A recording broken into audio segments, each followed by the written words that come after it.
नमस्कार दोस्तों, मैं साक्षी गुप्ता। आज मैं उन महिलाओं के बारे में बात करना चाहूंगी जो महिलाएं कहीं ना कहीं किसी भी तरह के अत्याचार का शिकार हैं। आज हम बात करते हैं घरेलू हिंसा की। घरेलू हिंसा हो गए, सबसे ज्यादा मैटर्स मैंने देखा है कि किस तरह से एक लेडी जो है वो शादी के बाद, जैसा कि हम सब ने सुना हुआ है कि शादी को लेकर आजकल बहुत ज्यादा लोगों के अंदर डर आ चुका है। मेल्स भी कहीं ना कहीं बहुत ज्यादा प्रताड़ित हो रहे हैं औरतों के द्वारा, और बहुत सारी औरतें भी हैं जो आदमियों के द्वारा प्रताड़ित हो रही हैं। तो यहाँ पर आदमी और औरत का मुद्दा नहीं है, यहाँ पर मुद्दा है इंसान का, कि इंसान इतना नासमझ कैसे हो गया है। उसे ये चीज क्यों नहीं समझ में आती है कि म्यूचुअल अंडरस्टैंडिंग से ही रिश्ते चलते हैं। इस तरह से एक दूसरे को दबाने से या एक दूसरे के साथ गलत व्यवहार करने से आपका रिश्ता ज्यादा दूर तक नहीं जाएगा। तो लोग परिवार और समाज के दबाव में शादी तो कर लेते हैं, लेकिन उसके बाद जो होता है उसका खामियाजा सिर्फ वो नहीं भुगतते हैं, बल्कि उनका पूरा परिवार और साथ ही साथ उनकी आने वाली जो जनरेशन है, जो उनके बच्चे हैं, वो भी भुगतते हैं। कितना भी देख लो, लेकिन कहीं ना कहीं ग्रामीण इलाकों में या फिर थोड़े से छोटे एरियाज में या शहरों में भी अगर आप देखें तो अभी भी औरतों का रेशियो ज्यादा है। अत्याचार के मामले में, जो शादीशुदा जीवन में जो अत्याचार होते हैं उसमें औरतों को ज्यादा दबाया जाता है, औरतों पर अत्याचार के मामले ज्यादा देखने को मिलते हैं। तो इसलिए मैं अभी फिलहाल तो इस वीडियो में औरतों पर हो रहे अत्याचार से रिलेटेड मुद्दों पर बात करूंगी, और आगे अगर दूसरे वीडियो अगर बनाऊंगी तो मैं आदमियों के लिए भी बात करूंगी, लेकिन अभी फिलहाल औरतों पर मैं चर्चा करना चाहूंगी। तो देखिए, मैंने बहुत सारे ऐसे केसेस सुने हैं जहां पर एक औरत जो है सिर्फ इसलिए सारी चीजों को टॉलरेट कर रही होती है, सारी चीजों को बर्दाश्त कर रही होती है क्योंकि उसके मायके पक्ष के लोग या उसके ससुराल पक्ष के लोग उसके साथ कोऑपरेट नहीं कर रहे होते हैं, और कहीं ना कहीं वो इतनी एजुकेटेड नहीं होती है या फिर इतना कहा जाए उसके अंदर कॉन्फिडेंस नहीं होता है कि मैं अपने खर्चे खुद उठा सकूंगी या फिर अपने बच्चों के खर्चे निकाल सकूंगी अगर उसके बच्चे हो गए हैं तो इस डर के कारण वो पिटती रहती है पूरी जिंदगी कि चलो किसी भी तरीके से ये आदमी कम से कम पैसे तो लेकर आ रहा है, अगर चंद पैसे लेकर आ रहा है तो मैं इसीलिए ही शांत रहती हूँ। और वो बहुत कुछ ऐसा सहती है, मार पीट, हर तरह का अपमान, सब कुछ वो सहती है। लेकिन मैं आज इस चीज के लिए आप लोगों को बोलूंगी, जो भी औरतें मेरा वीडियो देख रही हैं, जो किसी भी तरीके से अपने घर में घरेलू हिंसा का शिकार हैं या किसी भी तरीके से कहा जाए वो अपमानित होती हैं अपने ससुराल वालों के द्वारा, उन सबको मैं सलाह दूंगी। और यहाँ पर सिर्फ बात डोमेस्टिक वायलेंस की नहीं हो रही है, ससुराल के स्तर के डोमेस्टिक वायलेंस की नहीं हो रही है, यहाँ पर बात मायके में भी अगर आपके साथ कोई डोमेस्टिक वायलेंस हो रहा है, आपके फादर आपके साथ गलत कर रहे हैं या फिर आपके ब्रदर आपके साथ गलत कर रहे हैं, आपके भाई गलत कर रहे हैं, पिताजी गलत कर रहे हैं, या फिर आपके घर की फीमेल्स भी अगर आपके साथ गलत कर रही हैं, तो भी आप लोगों के लिए ये वीडियो है। आप लोग मेरी बात को ध्यान से सुनिएगा। डोमेस्टिक वायलेंस होता है वो सिर्फ ससुराल तक नहीं सीमित होता है, मायके में भी अगर आपके साथ डोमेस्टिक वायलेंस हो रहा है तो इसके लिए भी आपको आवाज उठानी है। औरतें एक बार ससुराल से रिलेटेड मुद्दों पर तो बात कर लेती हैं, पर मायके वाले जो उनके साथ गलत करते हैं उसके बारे में बात करने से वो बहुत हिचकिचाती हैं, क्योंकि समाज में ऐसा है सिस्टम कि हमारे खुद के पेरेंट्स तो कभी कुछ गलत कर ही नहीं सकते, हमारी खुद की फैमिली तो कभी कुछ गलत कर ही नहीं सकती। पर ऐसा नहीं है, बहुत सारी ऐसी फैमिलीज हैं जहां पर औरतों के साथ अपने खुद के घर में गलत होता है। तो इसलिए सबसे पहले तो मैं आप लोगों को ये चीज कहना चाहूंगी कि देखिए, शादी करने से पहले मुझे ऐसा लगता है कि ये टर्म्स एंड कंडीशंस का पेपर तैयार होना चाहिए। लीगली इस चीज को कहीं ना कहीं इन्फोर्स करना चाहिए, जहां पर दोनों म्यूचुअल अंडरस्टैंडिंग से, जैसे कि आप साथ वचन लेते हो ना, इसी तरीके से शादी होने से पहले ही सबसे पहले तो कोर्ट में आकर दोनों हस्बैंड वाइफ को अपना रजिस्ट्रेशन कराना चाहिए, जहां पर उनका म्यूचुअल एग्रीमेंट होता है वो करवाना चाहिए। तो उस चीज को ज्यादा अभी सीरियसली लिया नहीं जाता है। अभी मैं आपको अपने स्तर पर सलाह दे रही हूँ। सबसे पहले तो जो अभी बैचलर लड़कियां हैं जिन्होंने अभी शादी नहीं की है, उन लड़कियों को मैं यही सलाह दूंगी कि बिना अपने आप को फाइनेंशियली कैपेबल बनाए बगैर शादी मत करिएगा। अपने नाम से कम एक घर आपके पास होना चाहिए, अपने नाम से रजिस्टर्ड, चाहे वो आपके फादर आपके नाम खुद करें या फिर आप अपने दम पर उस घर को बनाएं। भले उसमें वक्त लग जाए, शायद आपकी शादी में थोड़ा लेट हो जाए, चलेगा, कोई दिक्कत नहीं है, लेकिन पहले आप अपने दम पर अपना एक घर बना लें रहने के लिए, और उसके बाद आप शादी करें। जब आपके अंदर कॉन्फिडेंस आ जाए कि मैं हर हाल में कमा लूंगी, आपके पास अपना खुद का एक घर है, आप बेघर नहीं हो, उस टाइम पर अगर आपके साथ गलत होता है, आप तुरंत अपना सामान लेकर वहां से निकल सकते हो और अपने उस घर में जाके शिफ्ट हो सकते हो। और उसके बाद आप अपना कमाई का तो बहुत साधन है। सबसे कितनी बुरी स्थिति होगी, बहुत ज्यादा बुरी स्थिति होगी तो झाड़ू पोछा कर लेना किसी के घर में, बाई का काम कर लेना, काम वाली, ठीक है, लेकिन खुददारी से जीना, इज्जत से जीना, ठीक है। दूसरी चीज कि कम से कम आपके पास घर तो रहेगा ना एटलीस्ट। अब आता है कि जिनकी शादी हो चुकी है, जो फंस चुकी है एक रिश्ते में, ठीक है, वो कैसे करें? उनको मैं यही कहूंगी कि देखिए, अगर आप पढ़ी लिखी नहीं, आपकी शादी हो चुकी है, या पढ़ी लिखी भी हैं लेकिन आपके अंदर कॉन्फिडेंस नहीं है कमाने का, या आपको जॉब नहीं मिल पा रही है, फिर भी मैं आप लोगों को कहूंगी, देखिए जॉब कब नहीं मिलती है, कब हमको ऐसा लगता है कि हमको जॉब नहीं मिल रही, जब हम बहुत चूजी होते हैं। लेकिन अगर आप ऐसा हो जाए ना कि ठीक है, छोटा भी काम रहेगा तो मैं कर लूंगी, ठीक है, कोई थोड़ा सा एक कहा जाए नीचे स्तर का भी काम होगा तो मैं कर लूंगी, मुझे कोई दिक्कत नहीं है।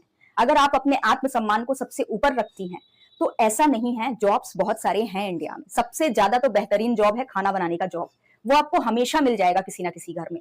आप अपना सर्वाइवल का इंतजाम कर सकती हैं, अपने रेंट के पैसे, अपने खाने के पैसे अरेंज कर सकती हैं। ऐसे घटिया व्यक्ति के साथ या ऐसे घटिया परिवार वालों के साथ आपको रहने की आवश्यकता नहीं है। अपना घर जल्द से जल्द छोड़ दीजिए। रही बात किसी भी तरह की लीगल प्रोसीडिंग की, वो आप तभी प्रोसीड करिए जब आप थोड़ा सा कहीं ना कहीं स्ट्रांग रहें फाइनेंशियली। और अगर आपको कोई सामने वाला ज्यादा परेशान कर रहा है तो आप, मैं तो कहूंगी हर तरह से आप पब्लिक के सामने आइए, आप अपनी तकलीफ बताइए। आजकल तो इंटरनेट है, इंटरनेट के माध्यम से अपनी तकलीफें शेयर करिए, ज्यादा से ज्यादा एविडेंसेस कलेक्ट करिए और पूरा का पूरा जो भी एविडेंस है वो वायरल कर दीजिए आप इंटरनेट पर। आप सहिए मत, डरिए मत कि मेरे साथ ये हो जाएगा वो हो जाएगा। अरे आपके साथ वैसे भी बहुत कुछ हो सकता था, अगर अब तक भगवान ने आपको बचा लिया तो आगे भी बचा लेंगे, लेकिन आप आवाज उठाइए उसके खिलाफ, ठीक है। इसके बाद आता है अगर आपके बच्चे हो गए हैं, अब वहां पर एक औरत के लिए चीजें बहुत कॉम्प्लिकेटेड हो जाती है कि मैं कैसे कोई एक्शन लूं। तो उसके लिए मैं आप लोगों को सलाह दूंगी कि देखिए, बच्चे को लेकर निकलने की कोशिश करिए, क्योंकि बच्चा मेंटली, सच बता रही हूं, कहीं ना कहीं किसी डिसऑर्डर का शिकार हो जाएगा। बहुत ज्यादा बुरा इंपैक्ट पड़ता है बच्चों पर अगर घर में एक टॉक्सिक एटमॉस्फेयर है। आप नहीं समझ रहे हो मामले की गंभीरता को, आपको ऐसा लगता होगा कि चलो क्या है, कोई बात नहीं, मैं बाद में अपने बच्चे को पुचकार लूंगी, उसको डील कर लूंगी। नहीं, आप नहीं समझ रहे हो। आपका बच्चा उस नर्क में ना, आप उसको 2 रोटी कम दो, चलेगा चलेगा। आप उसको थोड़ा एक टाइम का खाना मत दो, एक ही टाइम उसको खिलाओ, लेकिन आप उसको सुकून शांति दो। बच्चा सच में बहुत डिस्टर्ब होता है, इसलिए ऐसे घटिया गंदे माहौल में आपको रहने की आवश्यकता नहीं है। आप वहां से निकल जाइए, डाइवोर्स वगैरह बाद में देखा जाएगा, अभी निकल जाइए, ठीक है। और अगर आपके मायके वाले आपको सपोर्ट नहीं कर रहे हैं, आप किसी एनजीओ का सहारा लीजिए, कुछ भी लीजिए, पर इतने गंदे टॉक्सिक एटमॉस्फेयर में मत रहिए। फ्यूचर के बारे में ज्यादा सोचकर अगर उसी घर में पड़ी रहेंगी, मार खाती रहेंगी, सहती रहेंगी, तो मैं सच बता रही हूं, ना आप अपना भला कर पाएंगी, ना समाज का भला कर पाएंगी, ना अपने बच्चे का भला कर पाएंगी। आप अगर सहेंगी तो इसी तरह से लोगों को बढ़ावा मिलता रहेगा। आपको सहना नहीं है, उसके खिलाफ आवाज उठानी है। बाहर निकलिए, आप कितने भी छोटे स्तर का काम है आप करिए, लेकिन खुददारी का काम करिए, साफ सुथरा काम करिए, पैसे कमाइए, अपने बच्चों का खाने पीने का इंतजाम करिए। और किसी एनजीओ का, महिलाओं का जो एनजीओ होता है, महिलाओं के रहने का जो इंतजाम रहता है गवर्नमेंट की तरफ से, आप वहां चले जाइए, लेकिन आप इस व्यक्ति के साथ मत रहिए। अगर आप लोग चाहेंगे कि कुछ भी अगर आपको पूछना है कि फीमेल के लिए रहने का कहाँ पर व्यवस्था है, क्या कैसा है, तो मैं आपको यहाँ पर ईमेल में या फिर कमेंट सेक्शन में आपको मैं बता दूंगी। ईमेल में तो आप तभी आइए जब आपकी कोई बहुत जरूरी जानकारी हो, क्योंकि वहां पर चार्जेस एप्लीकेबल हैं। लेकिन अगर आप जैसे कुछ बेसिक जानकारी अगर पूछना चाहते हैं तो वो आप कमेंट सेक्शन में पूछ सकते हैं। ज्यादा बड़ी जानकारी होगी तभी मैं आपको ईमेल में आने के लिए बोलूंगी। तो सबसे पहली चीज तो कि आप इस चीज के लिए मेंटली प्रिपेयर्ड रहिए कि मेरे को कैसे भी करके इस जगह से निकलना है। अगर आपको ऐसा क्यों लगता है कि आप इतने घटिया और टॉक्सिक एटमॉस्फेयर में रहते हुए सिर्फ चंद पैसों के चक्कर में कि चलो मेरे को रहने को छत मिल जा रही है, खाने को खाना मिल जा रहा है, तो मैं इसी टॉक्सिक माहौल में रखती हूँ, ठीक है। फिर उसके बाद मैं एक और चीज बोलूंगी कि देखिए, अगर औरतों को, मतलब मुझे लगता है कि ठीक है, अगर देखिए एक हस्बैंड वाइफ के बीच में अगर लड़ाई हो रही है, अगर वो साल भर से ज्यादा चल रही है, तो फिर सोचने वाली बात है। और लड़ाई का भी स्तर ऐसा नहीं है कि हाँ भाई बस तू मैं हुई, हाथ उठा रहा है व्यक्ति आप पर, तो फिर आपको गंभीर होने की जरूरत है। आपको क्यों लगता है कि वो बंदा सुधर जाएगा? जो 1 साल में नहीं सुधरा वो आगे नहीं सुधरेगा। तो सबसे पहली चीज तो कि आप इस चीज को समझिए, सब कुछ ये प्यार मोहब्बत ही नहीं होता, कुछ चीजें इससे बियॉन्ड भी होती हैं। और खास तौर से ऐसी औरतों को जिनके पास बच्चे हैं, उन्हें सिर्फ अपने बारे में नहीं सोचना चाहिए, उन्हें अपने बच्चों के बारे में सोचना चाहिए।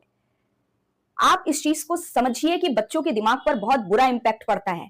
तो अगर आपके बच्चे हो गए तब तो बिल्कुल मत रहिए। और रही बात कोर्ट के सहारे की, मैं आपको बता दूं, कोर्ट की स्थिति बहुत खराब है, बहुत ज्यादा खराब है। चंद पैसों में ना जाने कैसे कैसे बिक जाते हैं लोग।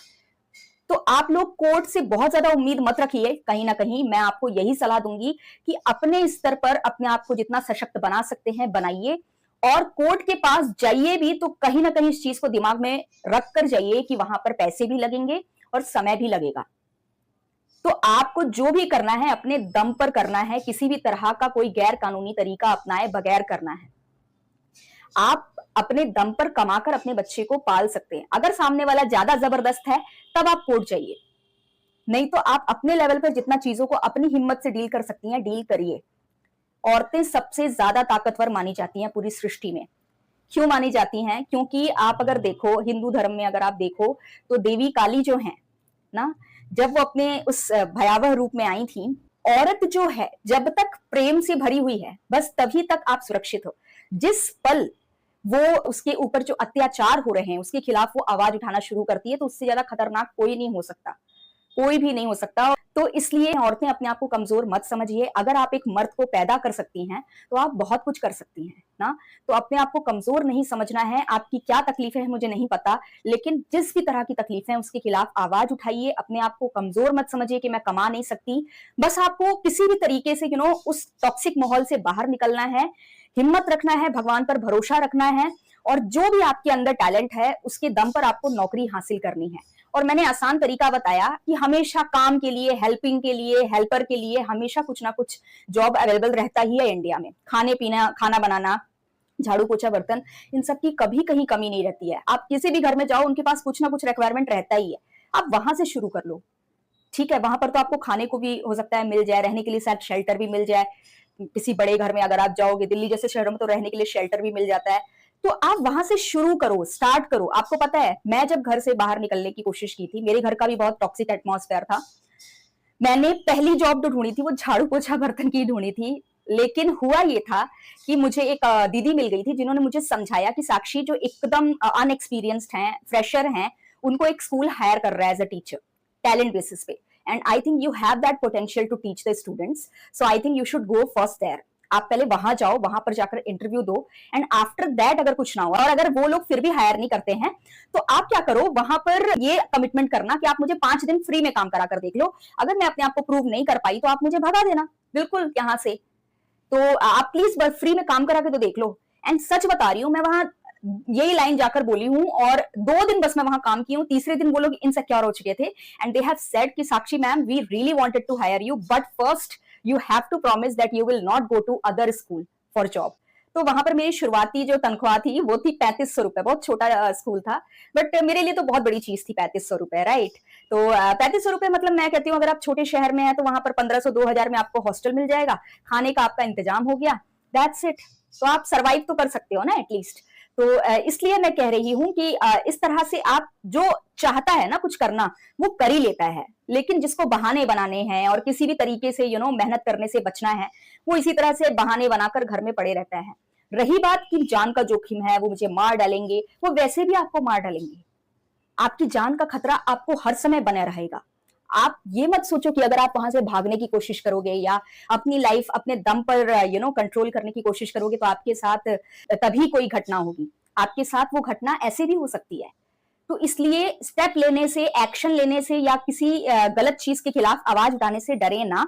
अगर आप खुश नहीं है अपनी शादी में, आपके साथ गलत हो रहा है, आप किसी के सपोर्ट के बिना भी अपनी मदद कर सकती हैं। चाहे आपके पास बच्चे भी हैं ना तो भी आप अपनी मदद कर सकती हैं। इतना मुश्किल भी नहीं होता है जितना आपको डराया जाता है। आपके अंदर एक डर पैदा किया जाता है कि नहीं नहीं नहीं तुम्हारे साथ ये हो जाएगा, तुमको पता नहीं है समाज कैसा है क्या है। मत सोचो इतना। जाखो राखे साइया मार सके ना कोई, एक लाइन सुना होगा ना, जाखो राखे साइया मार सके ना कोई। ये बहुत बड़ी लाइन है, कोई छोटी मोटी लाइन नहीं है। ईश्वर जिनको जिंदा रखना चाहते हैं ना उनको दुनिया की कोई ताकत नहीं मार सकती। ईश्वर जिनकी रक्षा करना चाहते हैं, रक्षा करने पर आ जाते हैं ना, उनको कोई भी नहीं हरा सकता, बशर्ते आपको उन पर विश्वास रखना होगा। अगर आप उन पर संपूर्ण विश्वास नहीं रखते हो, संदेह करते हो, तो फिर ईश्वर भी आपकी मदद नहीं कर पाते हैं। ईश्वर को आपकी विश्वास शक्ति की आवश्यकता होती है। तो ईश्वर का नाम लो, भगवान का नाम लो, जय माँ काली बोलो और निकल जाओ, ठीक है। और किसी भी तरह का गैर कानूनी तरीका कभी भी मत अपनाना। हमेशा कानूनी तरीके से जीवन में आगे बढ़ो। और मैं आपको बता रही हूँ, औरतें धीरे धीरे हमारे देश में सशक्त होती चली जाएंगी।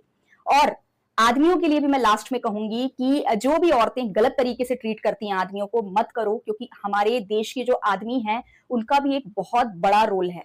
आदमी जो है एक परिवार की बहुत बड़ी ताकत होता है। तो आदमियों की भी इज्जत करिए। आप में अगर कोई कमी है तो आप वो कमी अपने अंदर की खत्म करो ना। कई बार क्या होता है कि हम एक दूसरे को समझ नहीं पाते हैं, हस्बैंड वाइफ एक दूसरे को समझ नहीं पाते हैं। आपको थोड़ा उनका पर्सपेक्टिव भी समझना पड़ेगा। अगर आपके बाल बच्चे हैं तो थोड़ी मोड़ी कॉम्प्रोमाइज चलता है शादीशुदा रिश्ते में, लेकिन इतने बड़े स्तर का कॉम्प्रोमाइज कि एक आदमी लगातार आप पर हाथ उठाते रहता है आए दिन, और आप उसको मतलब अपनी इज्जत समझते ही नहीं।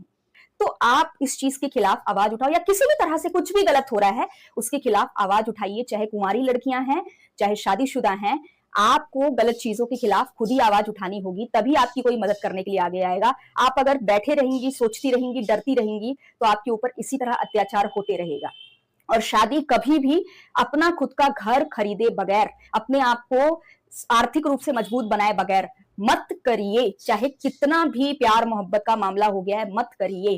क्योंकि जब एक बार बच्चे हो जाते हैं ना, तब बहुत पछतावा होता है, बहुत। क्योंकि उस टाइम पर आपके अंदर की जो माँ होती है ना, वो सबसे ज्यादा हाई एक्टिव मोड में रहती है और वो बहुत पछताती है।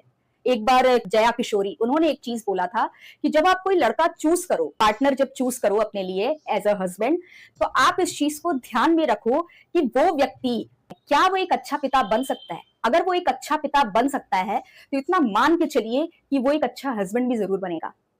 अगर वो अपनी बेटी का अच्छा पिता बन सकता है, एक आइडियल फादर बन सकता है अपनी बेटी का, तो मान के चलिए कि वो व्यक्ति आपके लिए बेस्ट है। अगर वो अपनी बेटी का बेस्ट फादर बन सकता है ना, तो और वो व्यक्ति बदल भी सकता है। अगर कोई कमी उसमें रह भी गई ना, तो वो बदलेगा जरूर। जिसको अपने बच्चों से मोह होता है ना, जो अपने बच्चों के लिए सब कुछ छोड़ने को तैयार है, सब कुछ करने को तैयार है, जो इतना मतलब कहा जाए अच्छा फादर बन सकता है, तो वो अच्छा हस्बैंड भी बन सकता है। तो सबसे पहले तो उस व्यक्ति में ये देखिए कि वो व्यक्ति एक अच्छा फादर बन सकता है कि नहीं आगे जाकर। अगर नहीं बन सकता वो एक अच्छा फादर, तो फिर वो एक अच्छा हस्बैंड भी कभी नहीं बन पाएगा। तो इन सब चीजों को ध्यान में रखिए। और भी अगर कुछ मन में सवाल हो तो आप मुझसे कमेंट में पूछ सकते हैं। वीडियो अगर पसंद आया हो तो लाइक कर दीजिएगा, चैनल को सब्सक्राइब करके जरूर जाइएगा। और औरतें अपने आप को कमजोर नहीं समझेंगी, आज से मुझसे वादा कर लीजिए। आप सब में बहुत पोटेंशियल है। पढ़ाई लिखाई तो सेकेंडरी चीज है, लेकिन ऐसे भी एज अ विमेन आप लोग बहुत स्ट्रांग हैं। तो अपना ख्याल रखिए और गलत के खिलाफ आवाज जरूर उठाइए बिना डरे। धन्यवाद।